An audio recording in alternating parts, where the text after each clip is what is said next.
baafadhe siyaamaneetiin abdiif yolla duraatiif si filadhe ati garuu jaalala wallaalteen na dagatte waa durii gowwummaa qiyyaasa maaliif arge jaalalaan qabuun dagaraa sitti baafadhe siyaamaneetiin duskannoo jiruutiif si filadhe ati garuu namattuu nallakooyne na duffatte waa durii gowwummaa qiyyaasa maaliif arge waa durii gowwummaa qiyyaasa maaliif arge sirriitti naaf godawaa miiliin sobamu naan godawaa namuun amanu hariyaatu kana na goote kamaaliyyaa halumaaf murteeffachuutu irra wayyaa.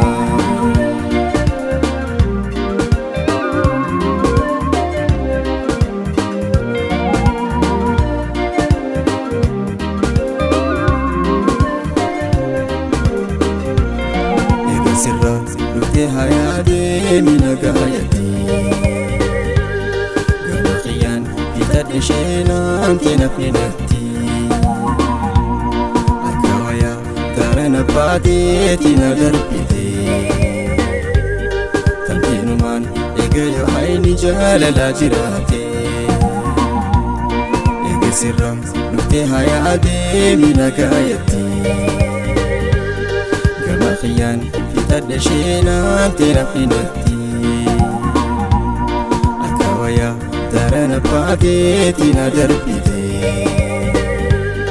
tamteenumaan eegayo hayni jaalalaa jiraate.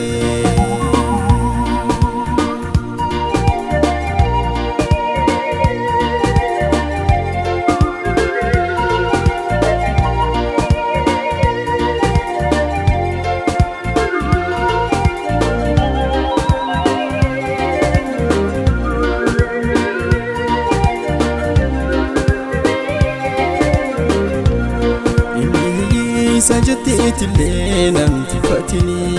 hiyyummaan qabu jahan fayyaatiin qabaani yoo rabbiin je'e kaayyotootti sumaan gahaa lubbuun jiraadhu carraa qalleetiin keessaa bahaa inni hiyyee sajjateetillee namti fatini hiyyummaan qabu jahan fayyaatiin qabaani yoo rabbiin je'e kaayyotootti sumaan gahaa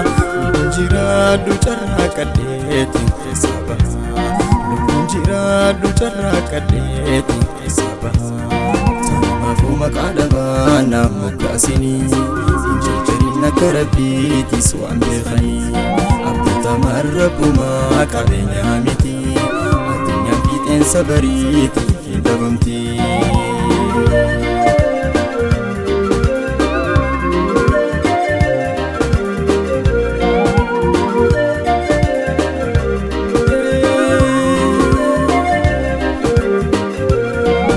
Sirra dhufte hayaadee miidhagayatti